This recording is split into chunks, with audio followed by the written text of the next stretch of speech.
Contacto Directo.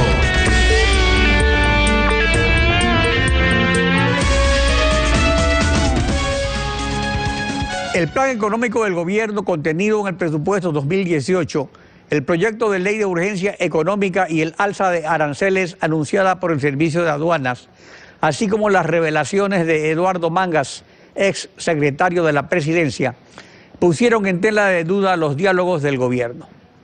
Patricio Alarcón, presidente de la Cámara de Comercio de Quito, buenos días, bienvenido a Contacto Directo.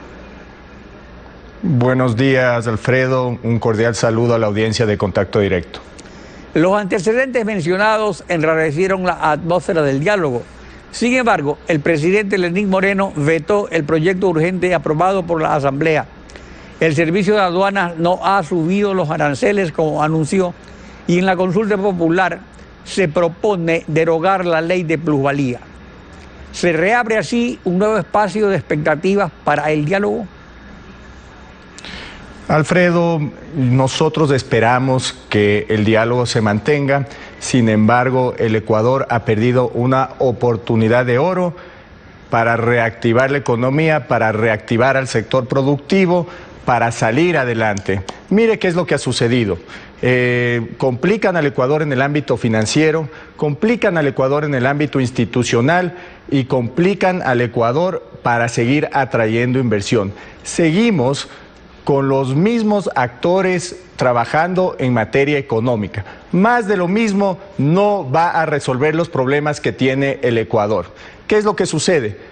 El sector financiero ahora, al sector privado, lo están haciendo corresponsable para manejar la liquidez del Banco Central, que es responsabilidad del Banco Central. La Superintendencia de Compañías está monopolizando la información crediticia. Y serán quienes deciden si es que nuevos actores pueden manejar ese negocio, poniendo en riesgo inclusive el sistema de preferencias arancelarias, poniendo en riesgo 390 millones de dólares de exportación. A nivel institucional, ¿qué es lo que sucede? Se atribuyen nuevas funciones y adquiere más poder el Ministerio de Finanzas y el Comité de Política Tributaria. El Ministerio de Finanzas, para darle un ejemplo, podrá tomar decisiones en cuanto a bajar aranceles, inclusive en productos que no se producen o en el Ecuador. Acuerdos de libre comercio, eso afecta a los ingresos del Estado. El Ministerio de Finanzas nuevamente tendrá injerencia en esas decisiones. ¿Qué es lo que sucede también a nivel institucional? Cada vez más se atribuyen funciones el Comité de Política Tributaria para tomar decisiones en cuanto a exenciones o devolución de ciertos impuestos de una manera discrecional, Alfredo. ¿Qué es lo que sucede en cuanto a las inversiones? Se sube el impuesto a la renta. Esto va a afectar a las empresas que facturan 5 millones de dólares o más, que generan el 70%. De 3 puntos en el impuesto a la renta. No ha sido vetada por el presidente, pero se aplicará a comienzos de 2019, cuando haya que pagar el impuesto 2018. Igual sucede con el anticipo. ¿Es tiempo todavía para una revisión al alza de este impuesto a la renta?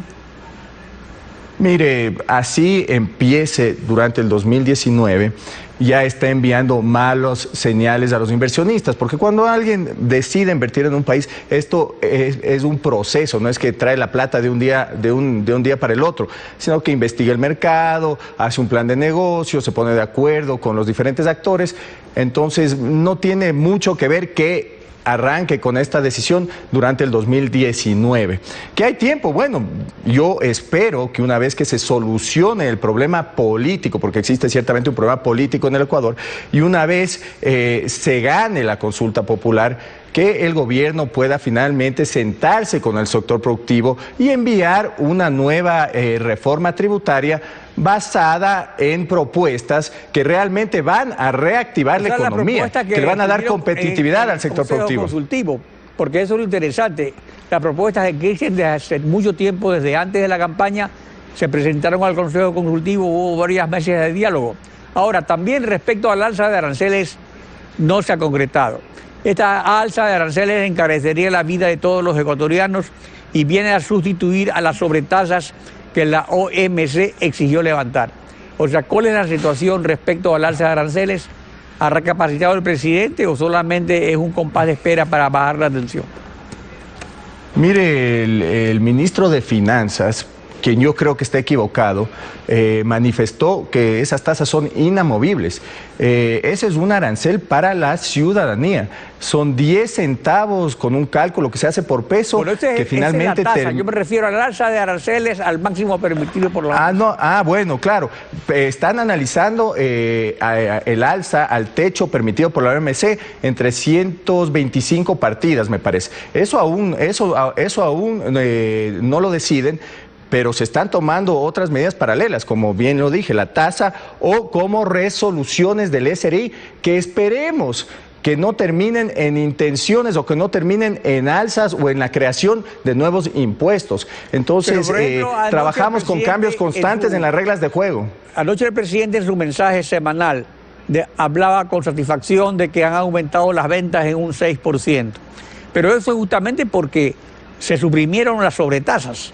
O sea, subir en este momento los aranceles es un despropósito porque iría justamente con algo de lo cual él se está actando. Alfredo, una alza del 6% en este momento es marginal. El año de 2016 fue un año de muy mal desempeño para el sector comercial. El año pasado se perdieron alrededor de $6.000 millones en ventas. El año pasado se perdieron alrededor de 70.000 plazas de trabajo. Subir las ventas en este momento no es que es un gran logro del gobierno. El año pasado fue tan malo que este año es obvio que se van a recuperar las ventas, especialmente porque se desmantelan las sobretasas, los aranceles. Entonces es normal, es lo que tiene que suceder. No podemos comparar las ventas contra el año pasado. Tenemos que comparar las ventas con años de mejor desempeño, como el 2014, por darle un ejemplo. Y el país aún no se recupera. Es un grave error subir impuestos a un sector que necesita liquidez, a un sector que necesita contratar, a un sector que necesita seguir creciendo. Esto es como que llegue alguien desangrándose al hospital y usted le saque 2 pintas de sangre. Eso es lo que están haciendo. El veto al proyecto urgente sobre medios electrónicos de pago es satisfactorio, elimina al zombie del dinero electrónico emitido por el Banco Central para pagar obligaciones del gobierno, o existen ahí cabos sueltos todavía.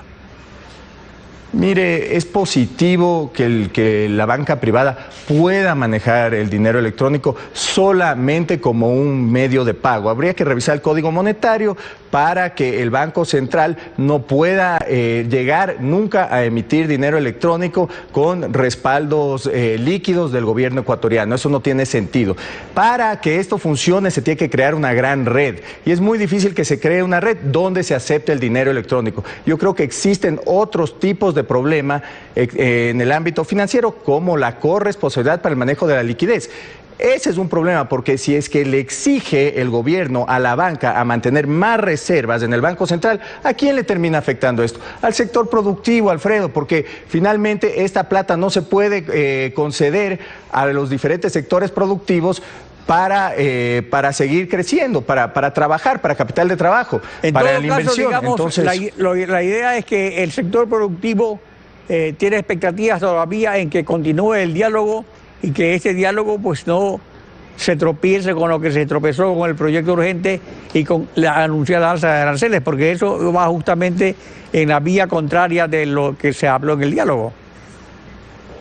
Exactamente. Mire, nosotros tenemos las esperanzas de que no se tomen nuevas medidas arancelarias, que se revise las resoluciones del SRI, que se revisen las tasas administrativas que se han creado, que se revise el alza de impuestos. Esperamos seguir dialogando, porque mire, ¿qué es lo que sucedió?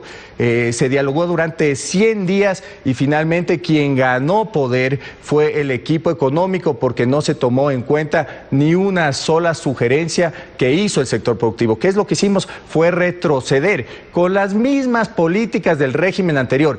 Si siguen haciendo lo mismo, no cambiará en nada la situación económica del país. Y le voy a decir una cosa, Alfredo. El 50% del electorado... El 50% del electorado votó por un cambio.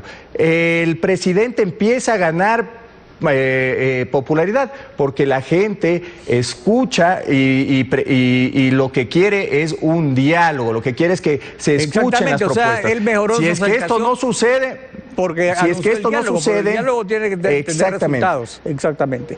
Y si esto no sucede y se desmejora la situación económica del país, esto le va a pasar una factura, esto va a tener un costo político para el actual gobierno, Alfredo. Patricio Alarcón, presidente de la Cámara de Comercio de Quito. Gracias por acompañarnos en Contacto Directo. Estefi. Son las 7 de la mañana con 16 minutos. Tiempo de ir a una pausa. Cuando regresemos estará Ana Galarza, asambleísta de Creo por Tungurahua. El juicio político al vicepresidente de la República. Un saludo a la bandera. Para la asamblea es más cómodo declararlo cesante y ponerse de acuerdo en nombrar a un sucesor. Lo vamos a analizar al volver. Quédese usted en nuestra sintonía.